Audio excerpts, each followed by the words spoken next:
como le dije cuando empezaron a escribir la esquizofrenia infantil, se le dio lugar a pensar al niño en un lugar determinado que antes no se podía pensar. Entonces se centraba todo en el mundo adulto. Entonces es importante tenerlo en cuenta. Estamos en el 43, hace menos de 100 años. Mucho menos de 100 años. Entonces, en el 44 aparece Hans Asperger, que publica un artículo denominado Die Autistic Psychopathogen in Kindertagen, en donde trabaja una variedad del autismo que luego llevaría su nombre. El tema es que el tratado de Hans Asperger, o sea, su publicación científica, queda barrido dentro de las guerras y nunca se traduce hasta los años 70 que llega Laura Wing a traducir su artículo e ingresarlo a la comunidad científica. Y es por eso que desaparece, como que dice la comunidad científica, la noción del síndrome de Asperger. Y aparece tan tardíamente la noción de Asperger. Que luego lo veremos que también Laura Wing trabaja un montón de cosas interesantes que le da lugar inicialmente a pensar la noción de espectro. Esa fue Laura Wing. ¿Ah? Y ella era madre. Sí, fue fundamental. Laura Wing. En el 79 ella traduce a Asperger, y es en el año 79 también que ella incorpora el concepto del autista inteligente o del autismo de alto funcionamiento, y también es ella, también es Lorna Wing, que en el año por ahí entre el 78 y 80 por primera vez enmarca dentro de un protocolo las características de la persona con autismo. Entonces, en simultáneo fue una época muy fermental, de cosas interesantes, porque en simultáneo un médico portugués radicado en Estados Unidos, no recuerdo el nombre, soy un desastre con los nombres, es el primero que llama la atención sobre las bases cuasi certeras de la neurología en el autismo. Él escribe un artículo donde simplemente deja la constatación, pero que toda la ciencia toma, deja la constatación de las similitudes que encuentra él como neurólogo entre los síntomas que presentan las personas con autismo y las que él observa en pacientes suyos que han tenido accidentes con lesiones importantes y irreversibles en determinadas áreas del cerebro, y que quedan con síntomas que él asocia al autismo. Él plantea eso, y fue en realidad, yo personalmente considero que fue fundamental esa observación, que fue una observación clínica también, que viene a redondear todo ese trabajo fermental que venía con Lorna Wing, y con los predecesores fueron Asperger y Kanner, ¿no? Sí.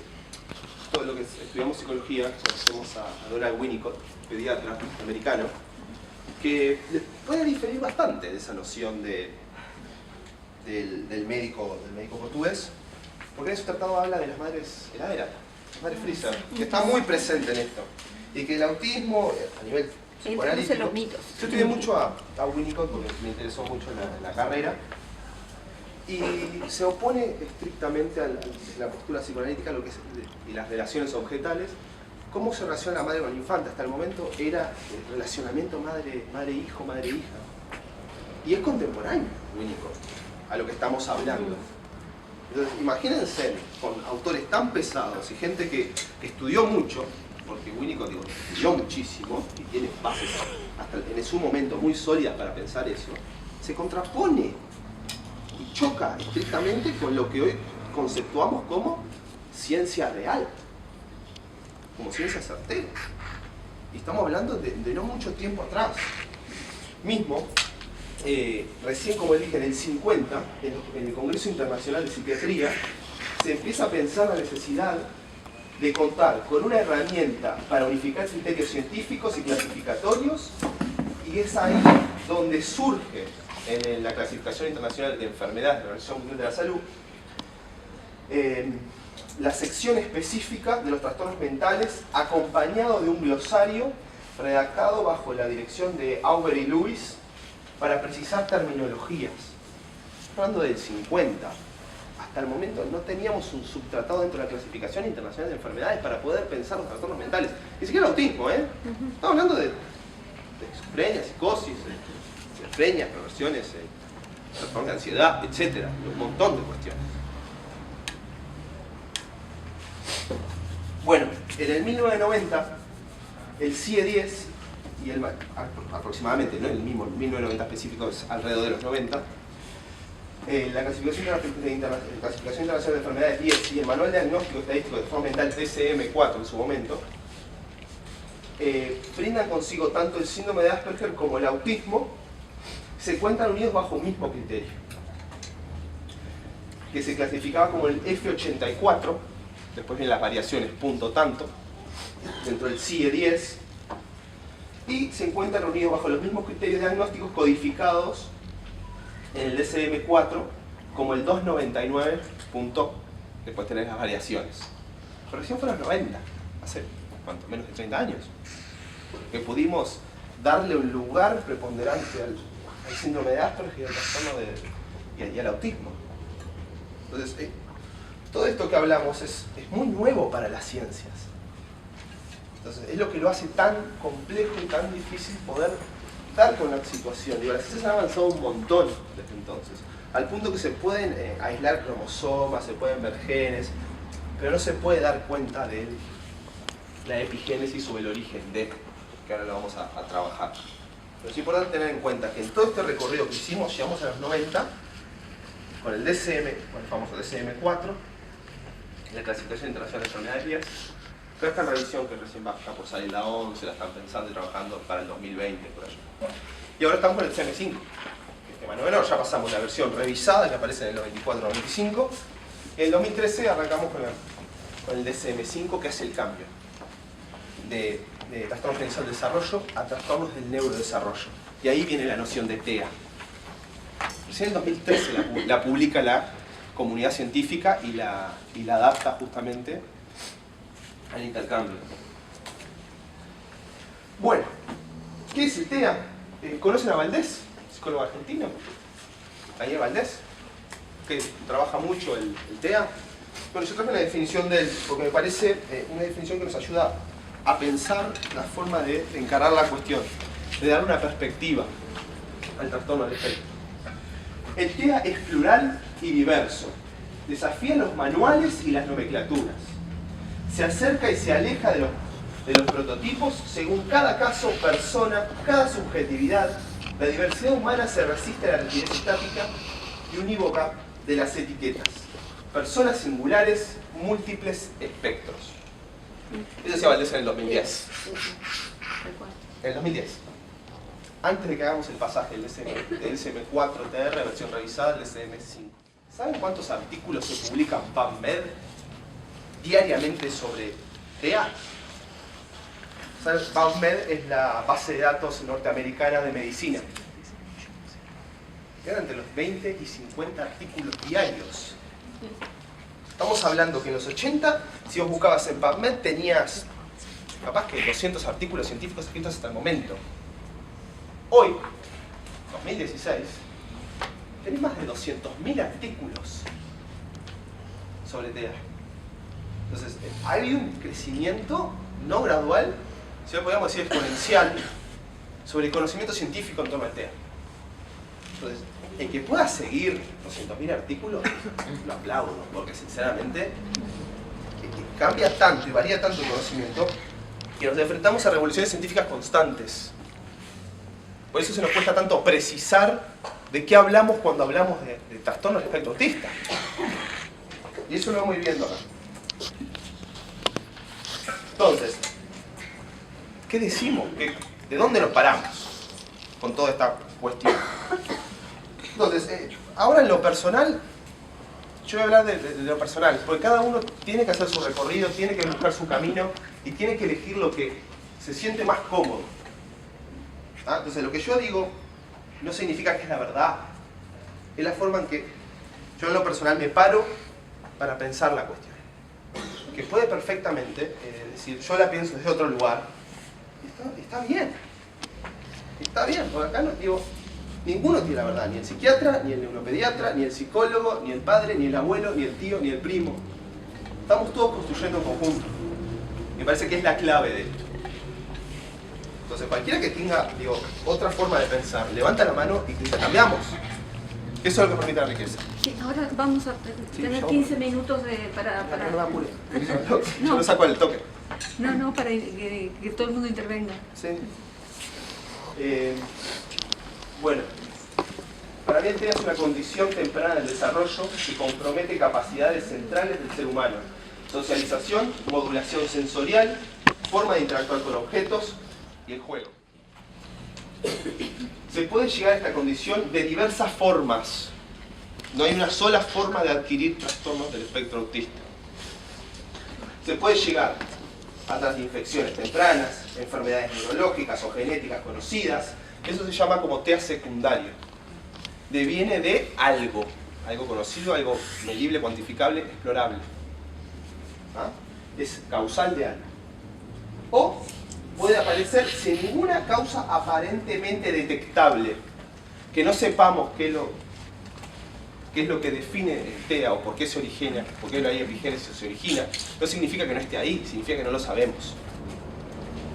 Y eso se llama autismo primario o idiopático, que muchas veces decimos los profesionales es causas genéticas.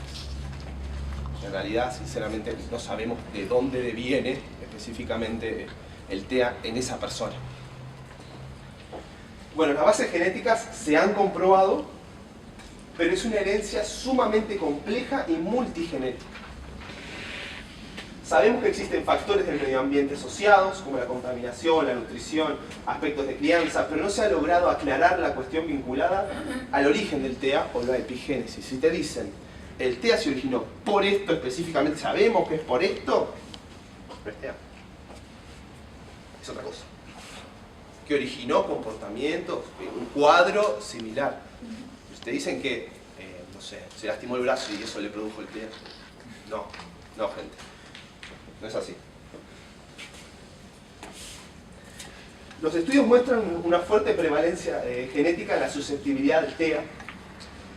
2 a 3% de susceptibilidad frente a familias con un miembro TEA presentada con otro miembro con este padecimiento. Significa que entre los hermanos, si usted es un hijo TEA, las posibilidades que tengas otro hijo con TEA son del 3%.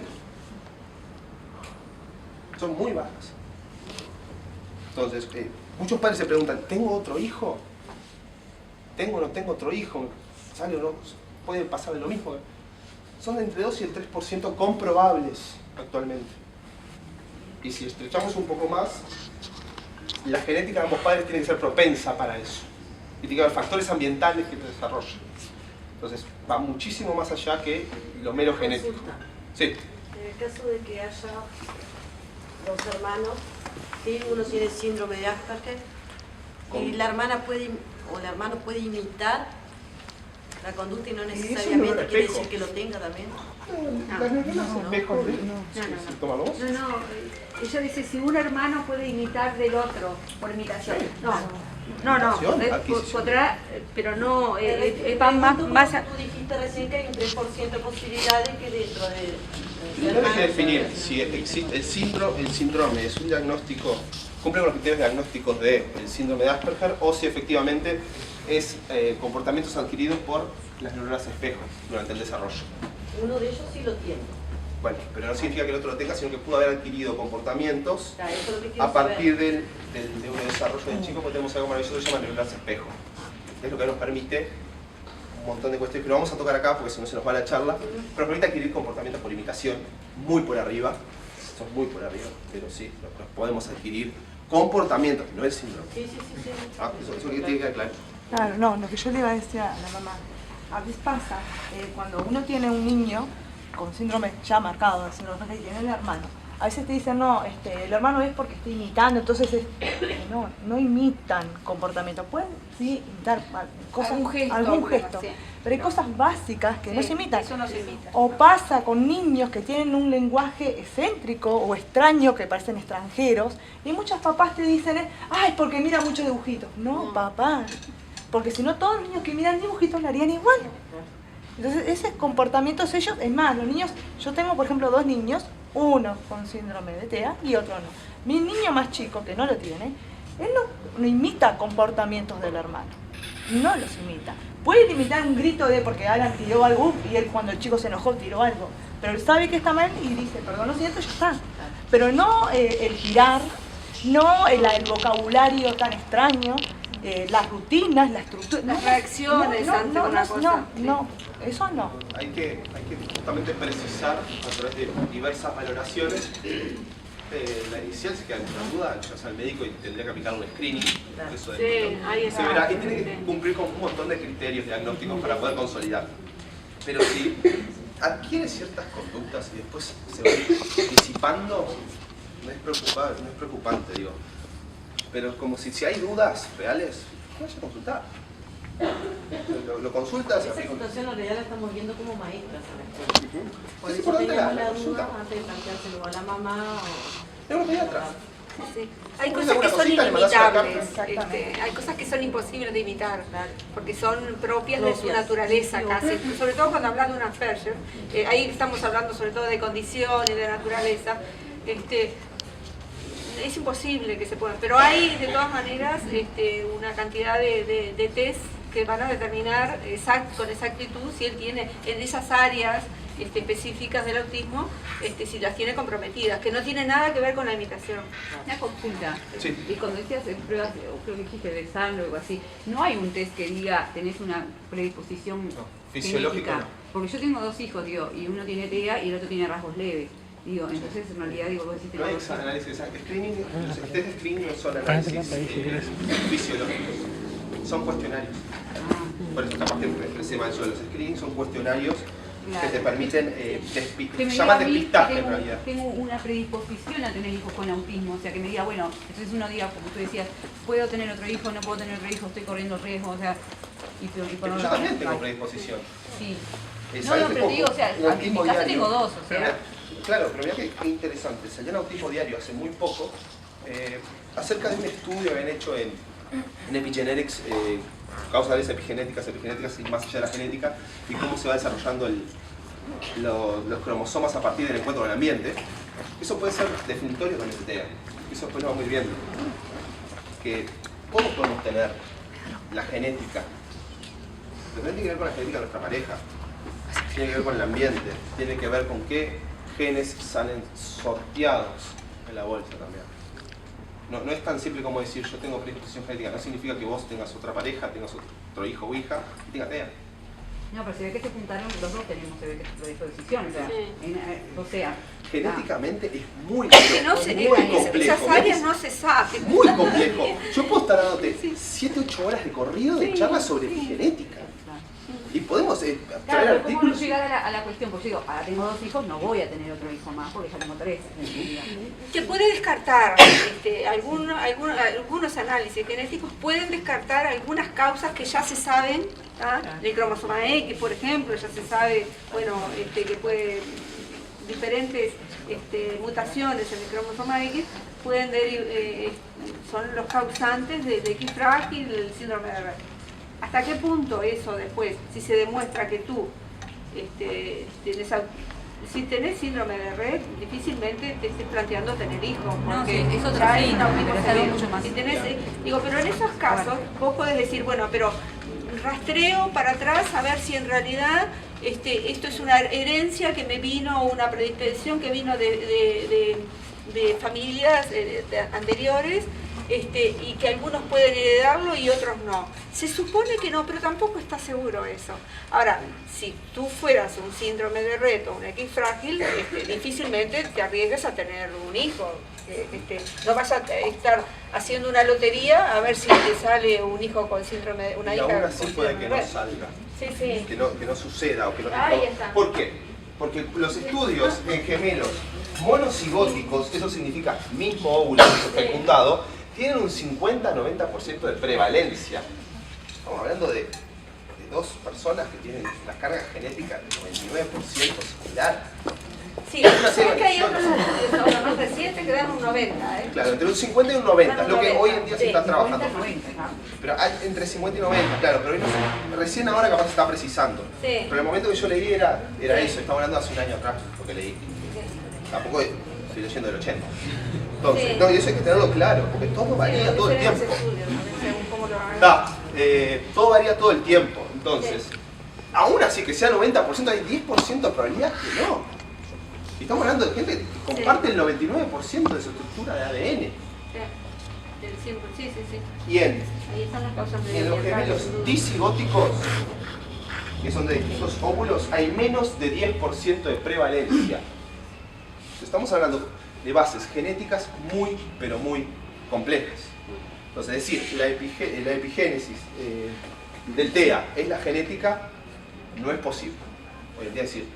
Hoy en día, decir que es genético 100%, no podemos hacerlo, por más que quisiéramos. No, yo creo que no se puede decir que no es genético. No, no, Es que claramente la hay prevalencia genética- genética, pero no la podemos decir genética 100% genético. Ah, sí. No podemos decir esto es por esto. Fondo.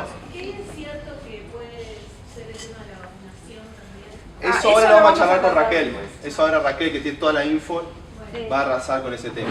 Yo creo, o sea, ese tema es apasionante. Bueno, cuando hagamos la pausa yo intervengo. Yo Dale. no- Yo quería decir, Sí. aclarar algo, que la madre que dijo de capaz que habilitar unas conductas, ¿no? Está bueno como enfocarnos en eso, que para darnos cuenta que, porque muchas veces pasa que muchos padres o muchas personas tienen miedo y dicen no lo podemos incluir a la escuela porque lo van a imitar, o está bueno Ay, aclarar no. que no es así, porque no es así. Ojalá. Porque en realidad estamos hablando de un cerebro que es diferente, o sea, eso es directo que es así, es comprobado que es un cerebro diferente, o sea, no le va a cambiar el cerebro Claro. por imitarlo. Pero la plasticidad. Es importante eso porque es como el miedo que hay hoy en día y no está bueno, ¿no? No, eso claro. empezó a circular también. Esa no lo tenía. Pero ahí está el tema de la inclusión en la parte de escolaridad. Claro. Otra Muchas cosa, escuelas y escuela y- colegios no los sí, aceptan puede pasar. porque a pedido de los padres, No, porque pero más no allá de los saben. Pero hay maestros, algo los maravilloso, padres.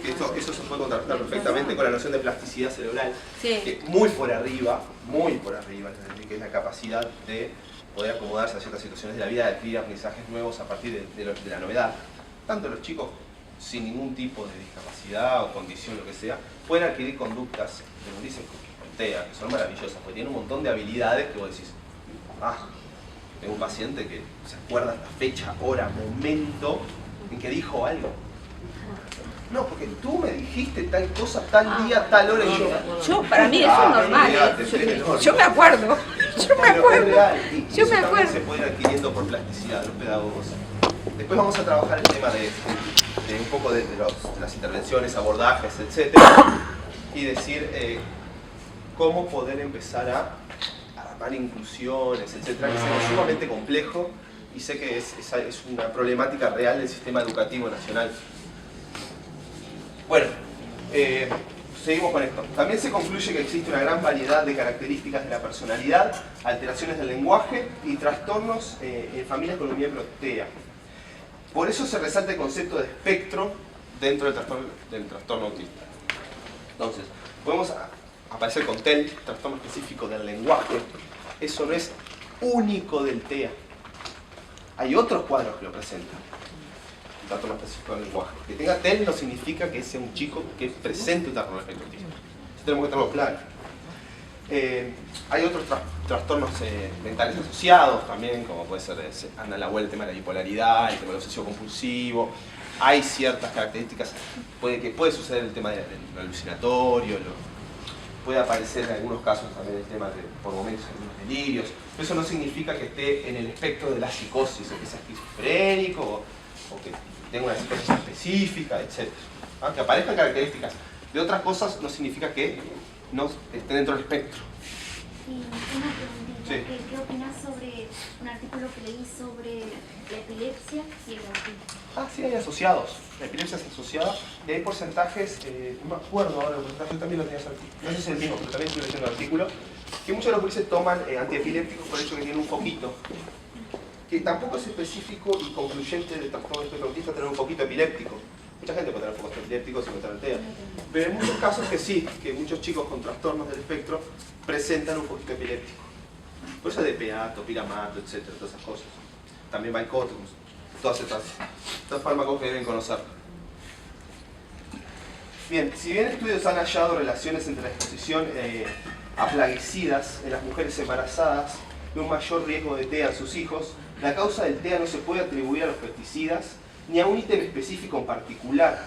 Existen diversos factores medioambientales que pueden dar lugar al TEA. Hubo un estudio muy reciente en Estados Unidos sobre el efecto de los plaguicidas y el TEA. Resulta que ese estudio está muy sesgado y es muy cuestionable desde la metodología científica. Cuando nos dicen estudio científico, bueno, ¿cuál es la metodología que se empleó? ¿Quién lo financió? ¿Desde qué lugar se está armando? ¿Desde qué lugar se está pensando? Entonces, no todo estudio científico es un estudio serio, o tampoco neutro, y ni hablar si se replicó o no en otros lugares. Hoy en día tenemos un problema con los estudios científicos, es que no suelen replicarse. Entonces, por más que un estudio diga, concluyó tal cosa en un paper, tienen que ver si se replicó o no ese estudio en otro lugar. Porque hay muchos estudios que se concluyen muchas cosas, pero se replican y suceden otras. Y después los autores tienen que retractarse. No eran tan científicos. Bueno, el de las vacunas, después la Raquel va a explicar, era uno. La gente se tuvo que retractar.